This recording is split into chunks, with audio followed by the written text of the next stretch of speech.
Remember those movies that defined your childhood? At least to me, they used to be the ultimate nostalgia trip whenever I rewatched them as an adult. But not anymore. It turns out some of those beloved classics aren't as innocent as they seem. From Harry Potter's dark curse theory to Mary Poppins' wicked intentions, these movie theories have the power to turn your loving childhood memories upside down and outright ruin them. We all know that Harry Potter, our hero, triumphs over Voldemort, saves the day, and lives sort of happily ever after. But what if this tale isn't all sunshine and rainbows like we've all been led to believe? Deep within the saga lies a prophecy stating that either Harry or Voldemort must perish by the other's hand, since neither can survive while the other lives. We, the audience, naturally just assumed this meant that they were each other's biggest enemies. But what if there's more to it? What if their fates are so intricately intertwined, meaning they can only cease to exist if one of them takes the other's life? This would make both Harry and Voldemort kind of immortal, since neither of them would be able to pass away from natural causes.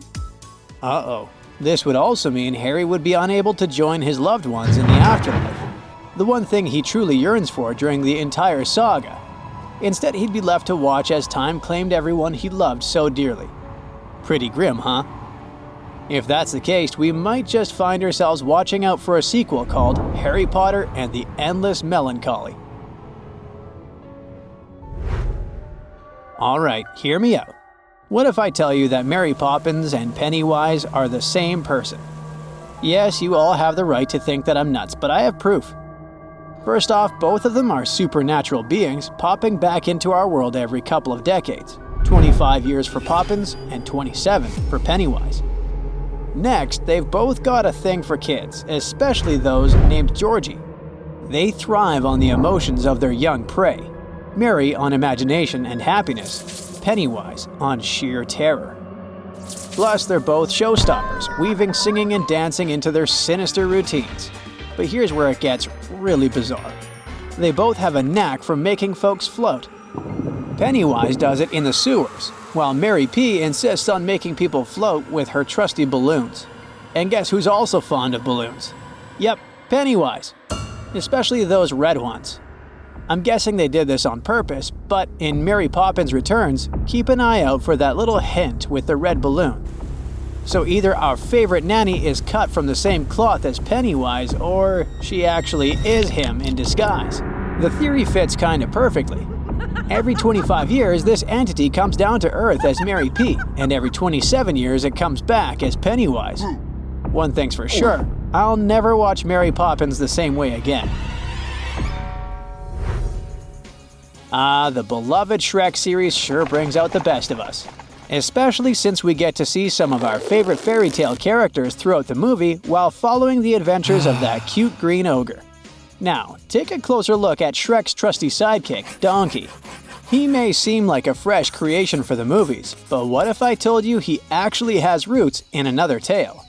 Let me remind you of the classic Pinocchio film. In one bit of the movie, kids with bad behaviors are taken to a place called Pleasure Island. And in a scene that kind of traumatized me as a child, these naughty kids get turned into donkeys. Did it get to you too? You might remember that one of them was called Lampwick, who was the worst of them all. Well, there's a theory that suggests he ended up finding his way out of the Pinocchio world directly to the Shrek franchise. Some people even suggest that these kids got so used to their new donkey form that they decided to make the best of it and join Shrek's crew. After all, we already know that Pinocchio himself appears in one of Shrek's movies. Both Donkey and Lampwick are on very important personal journeys, and it wouldn't surprise me if they were connected. Stranger crossovers have happened in fairy tales. Alrighty then, let's dive into the world of Pixar's Monsters, Inc., where you know the folks of Monstropolis lead a life totally separate from us humans. I never understood why those monsters were always so petrified of us. I mean, why do they believe we're all such toxic creatures? If you're anything like me, you've also wondered where this fear came from. Now, this is a piece of the puzzle the movies leave out. But what if that's because the first run-in monsters had with humans was during that traumatic moment known as the Great Petulance? let's rewind. It's the 14th century and Europe's plagued by the infamous bubonic chaos. Anyone unlucky enough to catch it faced some gruesome symptoms and a swift demise.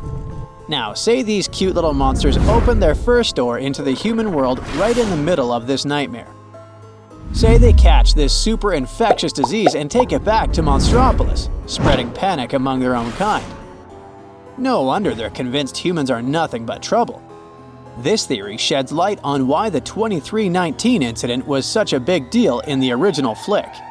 When a monster accidentally brings a human sock back with them, it's chaos. But think about it. If they're convinced human stuff carries the plague, it all adds up. They even go as far as shaving the poor guy who touched the sock.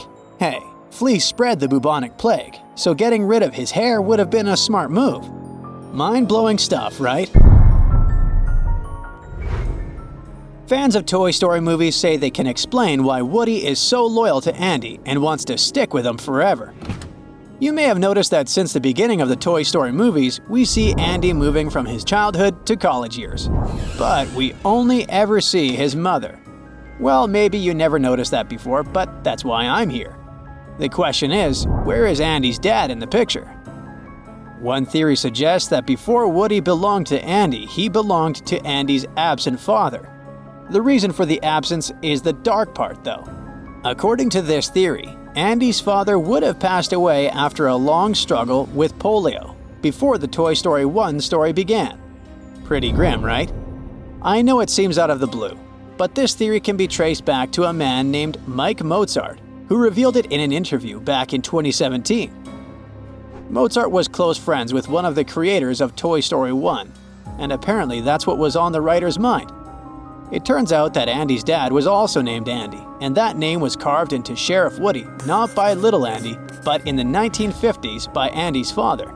I dare to say I've never seen such an intense backstory before.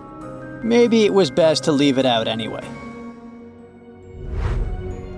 I know you probably love Forrest Gump as much as me, but hey, despite its sweet and heartwarming storyline, the story carries a hint of darkness beneath its surface.